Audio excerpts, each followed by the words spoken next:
고1인데 생기부를 어떻게 챙겨야 할지 하나도 모르겠다라는 어머님들이 많습니다. 이 생기부가 막막하다는 건 정말 자연스러운 고민이고요.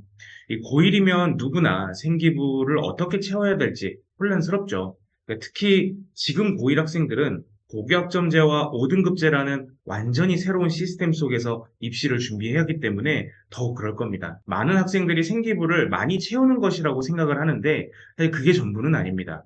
생기부의 핵심은 증거를 설계해서 남기는 일이라고 생각을 하시면 됩니다. 그래서 지금 이 시간에는 고1이 바로 적용할 수 있는 현실적인 생기부 전략을 차근차근 정리해 보도록 하겠습니다. 일단 우리 생기부 관리의 핵심 원리부터 이해를 해야 됩니다. 양보다는 질이라는 거고요. 증거가 남는 활동이 승부를 결정한다라고 생각을 하셔야 되는 겁니다. 활동을 10개 하는 것보다 1개를 제대로 하는 게 훨씬 좋습니다. 왜냐하면 대학에서는 무엇을 어떻게 어디까지 했는지를 구체적으로 보기 때문인데요.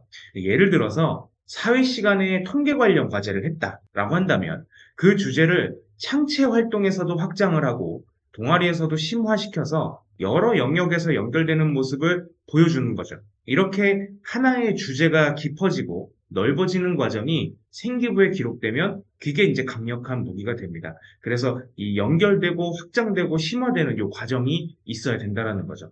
두 번째는 우리가 흔히 말하는 계열 적합성에만 매달리지 말고 학업 역량과의 균형을 맞춰야 됩니다. 이게 우리가 우스갯소리로 내신은 신이다라고 얘기하는 게 괜히 얘기하는 게 아닙니다. 이게 진로가 정해졌다고 해서 그 분야만 파고들면 오히려 역효과가 날 수 있기 때문에요. 대학에서는 학업 역량과 진로 역량 그리고 공동체 역량을 종합적으로 봅니다. 진로 관련 탐구도 중요하지만 다른 과목에서도 골고루 좋은 모습을 보여야 되는 거죠.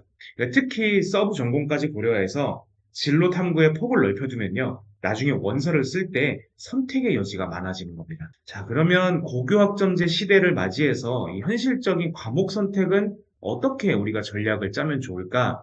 첫 번째는 이과라면 물리를 피하지 말라라는 겁니다. 많은 학생들이 물리가 어렵다고 생명과학이나 화학만 선택을 하게 되는데 이건 나중에 후회할 수 있는 선택이 됩니다. 공학 계열을 조금이라도 고려를 한다면 물리를 필수로 보는 전형들이 많고요. 대학들이 여전히 물리 이수를 되게 중요하게 생각을 하고 있습니다. 내신이 압도적으로 좋은 게 아니라면 몰라도 섞어서 듣는 게 전략적으로는 훨씬 유리한 거죠. 그리고 두 번째는 수학을 중심으로 내신 우위를 좀 점해야 된다는 겁니다. 전체 내신이 같더라도 수학 성적이 좋은 학생이 조금 더 유리합니다. 성적은 계속 좋은 게 가장 좋지만 예를 들어서 1, 1, 1이 3, 2, 1보다 훨씬 좋죠. 그러나 만약 약점이 있다면 점점 좋아지는 모습을 보여주는 것도 우리가 학업 역량을 어필하는 데 의미가 있다는 겁니다. 자, 그리고 세 번째는 소인수 과목을 전략적으로 활용을 하라는 겁니다. 수강 인원이 적은 과목을 많은 학생이 피하게 됩니다. 왜냐하면 우리가 상대평가를 하게 되면 소인수 과목 같은 경우에 1등급을 받는 게 굉장히 어렵기 때문인데요. 고1이라면 오히려 그런 부분을 도전해 볼 만하다라는 겁니다. 자, 우리가 그러면 여기 세특 관리를 실제적으로 어떻게 하면 될까라고 하는 거죠. 일단 이해하실 건 이 세특은 우리가 쓰는 게 아니죠. 선생님들께서 쓰시는 겁니다. 선생님들께서 학생들의 행동과 어떤 교과 상태 이런 것들을 보고 선생님의 고유 업무로서 써주시는 거예요. 우리가 쓰는 게 아니에요. 그러니까 우리가 할 수 있는 건 이 선생님들이 쓰시는 거에 어떻게 하면 우리가 방향성을 이렇게 우리가 전달해 드릴 수 있을까. 그래서 제가 학생들한테 얘기를 하는 건 세특은 선생님이 쓰고 학생들은 선생님 머리에 세특을 쓰면 된다라고 얘기를 하거든요. 첫 번째는 교과 안에서 시작하고 교과 밖은 증거로 보강을 좀 하는 겁니다. 그래서 세특은 교과 기반이 되는 거고요. 외부 활동을 억지로 끼워 넣으려고 하지 말고 교과 과제와 연결되는 증거로서 활용을 하면 됩니다. 한 학기에 한 과목에서 한 개의 깊은 과제에 집중을 하는 게 좋은데요. 예를 들어서 통계로 사회 이슈를 분석하거나 실험을 설계해서 오차까지 분석을 하는 보고서를 만드는 식으로 결과물뿐만이 아니라 원본 데이터, 계산 과정, 수정 이력까지 모두 남기면 나중에 이것들이 면접에서도 강력한 소재로 우리가 활용을 할 수가 있는 거죠. 두 번째는 선생님과의 소통 타이밍을 잡으시라는 겁니다. 학기마다 담당 선생님과 보통 한 2번 정도의 접점을 만들면 되는데요. 첫 번째는 중간고사 직후에 진행 중인 과제의 주제와 계획을 한쪽 정도로 잘 정리하셔서 공유를 드리는 겁니다. 두 번째는 기말 직후에 이 결과와 한계점, 또 다음 확장 계획을 또 한쪽으로 정리해서 제출을 하는 겁니다. 이렇게 하면 이 기록의 정확도가 좀 훨씬 올라가고요. 선생님도 이 친구가 어떤 방향으로 자꾸 이런 탐구 활동을 하고 있구나, 외부 활동을 하고 있구나라는 것들을 인지하게 되겠죠. 방학에 들어가면 소통이 어려우니까 이 기말 직후부터 방학 전까지라는 게 골든타임이라는 걸 기억을 하시면 좋겠습니다. 자, 그러면 이 5등급제 하에서 현실적으로 성적을 어떻게 관리를 해야 될까요? 이 3등급 이하의 현실적인 의미를 우리가 이해해야 됩니다. 5등급제에서의 3등급은 상위 66%까지입니다. 그러니까 이 3등급을 받는다는 건 어떻게 보면은 중간 이하가 돼버리는 거예요. 그래서 고1 때부터 3등급 아래로 자주 내려간다면 이 주요 대학 수시에서는 사실상 경쟁력을 잃는다고 봐야 됩니다.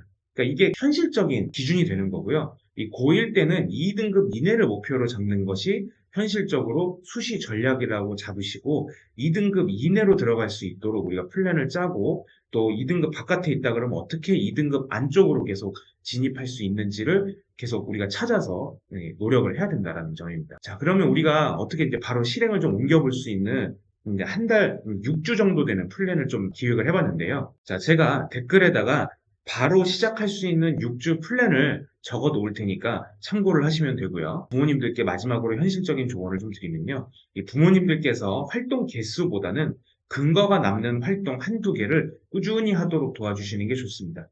우리 아이들한테 이번 과제에서 가장 힘들었던 점, 새롭게 알게 된 점, 다음에 바꿔볼 점을 이 주간으로 물어보시면서 코칭을 좀 해주시면 좋고요. 코칭이 안 되더라도 최소 확인 정도 해주시면 좋고요. 이 출결이나 생활태도, 특히나 요즘에는 학교폭력 이슈가 굉장히 치명적이죠.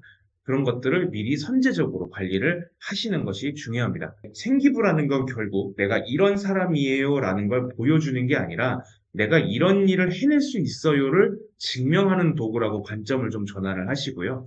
지금 당장 완벽할 필요는 없지만 방향을 제대로 잡고 차근차근 시작하면 우리가 3년 동안 쌓이는 생기부가 좀 만족스러울 만큼의 결과를 얻을 수 있을 겁니다. 무엇보다 입시 환경이 복잡해질수록 기본기가 탄탄한 학생이 결국은 승리할 수 있다라는 것들을 잊지 않으시면 좋겠습니다.